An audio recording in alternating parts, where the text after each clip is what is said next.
Welcome to this deep dive. Today, we're zeroing in on the CZ Scorpion EVO-3 submachine gun.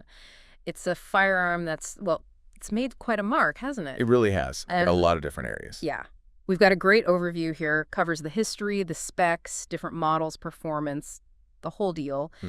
And our goal today, basically cut through all the details and pull out the really important stuff, why people actually talk about this weapon. Exactly. We want to give you, the listener, a solid grasp of why it's significant, not just, rattle off a list of features. Right. For anyone who wants to get the key info without spending hours digging, we're going to try and extract the core knowledge, the interesting bits about the EVO-3. Sounds good. So where should we start? The beginning. How did this modern Scorpion come about? Yeah, let's do that. Where did it actually come from? Well, the source material says it first showed up around 2009, but it's not entirely new from scratch. It's more like an evolution building on the original Scorpion series from back in the 80s. Ah, okay. So there's a lineage there. Definitely. Iskaz Brojovka CZ, the manufacturer in the Czech Republic, they developed it with a pretty clear goal in mind, which was to give modern tactical units what they needed. Something compact, lightweight, and really, really reliable. Chambered in 9x19mm parabellum, of course. They were essentially updating a proven concept for, the 21st century. Makes sense. Building on what works. So what were the key innovations? What really sets this EVO-3 apart from the older Scorpions? I think the biggest shift was using polymer. Lots of polymer in the frame. Right. That seems common now, but maybe less so then. Yeah, it was a pretty big move for a submachine gun at the time. It was key to getting that weight down, making it easier to handle. Plus, polymer doesn't rust, right? Big advantage in different climates or conditions. Good point. Corrosion resistance is always a plus. And the source also mentions the ergonomic design. That probably covers things like, how it feels to hold, the grip angle, where the controls are placed, just making it comfortable and efficient to use, less tiring over time. Yeah, that totally makes sense. I mean, a powerful weapon isn't much good if it's awkward or wears you out quickly. Exactly. Okay, let's get into the nuts and bolts, the technical specs. What does the overview tell us? Okay, so standard stuff first. 9x19mm parabellum caliber. Operation is blowback closed bolt. Closed bolt. We should probably touch on why that matters in a bit. We definitely should. Magazines, typically 20 or 30 rounds. Weight-wise, the standard model is about 2.1 kilos, so roughly 4.6 pounds. Really light, which helps with maneuverability. Yeah, 4.6 pounds is pretty light for this class. It is. Barrel length on the standard one is 7.71 inches. And overall length with the stock out is around 16.5 inches. So compact. It strikes a balance, Maneuverable, but still has decent ballistics for its role. Okay, you mentioned that closed bolt system. What's the practical advantage there? Why is that important? Right, so a closed bolt generally means better potential accuracy. When you pull the trigger, the bolt is already forward, locked in. There's less movement happening right at the moment of firing compared to an open bolt, where the bolt slams forward just before the shot breaks. Gotcha. So potentially more stable, more consistent shots. Exactly. And the polymer frame, like we said, helps with weight and durability. Interesting point. The fire modes can vary. Safe, semi-auto, sometimes a 3-round burst, and full auto on some models, so it's adaptable. Adapts to different needs or regulations, I guess. Precisely. And it has an ambidextrous safety. That's a nice touch, good for lefties and righties.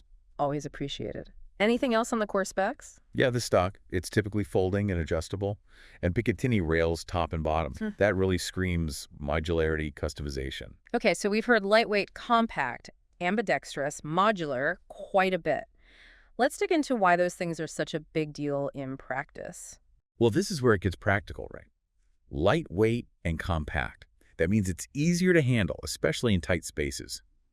Think urban environments, inside buildings. Close quarters stuff. Exactly. Faster to point, easier to move with, less fatigue for the operator. It all adds up. And the ambidextrous controls. That's a game changer, really. Means anyone can operate the safety, mag release, charging handle easily, no matter which hand is dominant. Or if they need to switch hands, maybe due to an injury or just a tactical situation. Right. You don't want to fumble with controls under pressure using your weaker hand. Absolutely not. Every second counts. And those Picatinny rails you mentioned. The modularity aspect. Think of them like universal docking stations. You can slap on all sorts of accessories. Optics for better aiming, lights for dark areas, lasers for pointing. It lets you tailor the weapon for a specific mission or just personal preference. So one gun can be set up in many different ways. Pretty much. And the different fire modes on the versions that have them give you options. Precise single shots, controlled bursts to save ammo but increase hits, or full auto if you need maximum firepower quickly.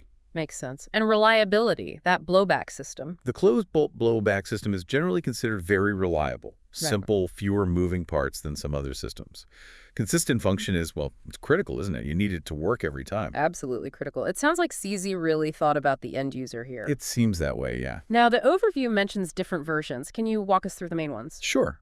First up is the CZ Scorpion EVO 3A1. That's described as the standard military and law enforcement version. Standard barrel, about 7.7 inches, and importantly, it had the full auto capability. Okay, the full auto version. And then there's the S1 carbine. CZ Scorpion EVO 3 S1 carbine. This one's mainly for the civilian market, especially in the U.S. Big difference. Longer barrel, 16.2 inches to meet legal requirements, and it's semi-auto only. Right, the legal length and fire mode restrictions for civilian rifles in the U.S. Yeah. Familiar story. Yep. Then you've got the S1 pistol. Pistol version, so shorter barrel, no stock. Exactly. Short barrel, no stock, legally a pistol. Again, aimed mostly at the civilian market. Think sport shooting, maybe even some forms of carry, depending on the laws. Okay. Any others? One more key one mentioned is the S2 Pistol Micro. Even smaller, ultra compact, really short barrel, like around 4 inches. Wow, that's tiny. Yeah. And the source notes it's often used with suppressors or pistol braces. Suggests, more specialized uses, maybe tactical teams again, or enthusiasts really into customization and accessories. Shows how flexible the basic design is. It really does. Pretty amazing how one platform gets adapted for such different roles. Military, police, civilian shooting. It's a testament to the core design's strength, I think. Okay, let's shift gears slightly. What about like the practical side? Owning one, maintaining it, is it user-friendly? The overview suggests it is. First point, easy field stripping. You could apparently take it apart pretty quickly for cleaning without needing special tools. That's always a plus, whether you're in the field or just at the range. Definitely makes life easier. Second, that polymer frame again. Besides being light, it's durable. Resists corrosion, stands up to rough conditions. Important for reliability in tough environments. Right, needs to be rugged. And third, customization. We touched on the rails, but the source emphasizes the huge aftermarket support. Triggers, stocks, grips, magazines. Tons of options out there for people to personalize their EVO 3. So good out of the box, but also lots of room to tinker and upgrade if you want to. Seems to be the case. Now, what about its reach? The overview mentions global use. Where is it showing up? Yeah, it seems it's been picked up by quite a few law enforcement agencies and military units around the world. That kind of professional adoption usually says something positive about performance and reliability. Yeah, police and military users tend to put gear through its paces. For sure. And the source even puts it up against some big names, competitors like the H&K MP5 or the Chris Vector. It positions the EVO 3 as a modern alternative, often highlighting its advanced ergonomics compared to some older designs like the MP5. Okay, so it's playing in the big leagues. Suggests it holds its own. Seems so. Speaking of holding its own, let's look at the balance sheet, the pros and cons mentioned in the overview. What are the main highlights? Okay, pros. Yeah. The big ones that keep coming up are definitely its lightweight and how easy it is to maneuver. The ambidextrous controls are a major plus, too. We covered why those matter. What else? Modularity, definitely. Yeah. All those rails and the aftermarket support. And perhaps surprisingly, the source notes its price point. Relatively affordable for a quality SMG, which probably helps explain why it's so popular. Affordability is always a factor. Okay, what about the flip side? Any potential drawbacks or criticisms? Well, nothing's perfect, right?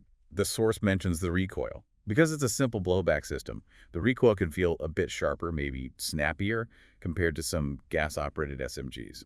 Okay, so maybe a bit more felt recoil. Potentially, yeah.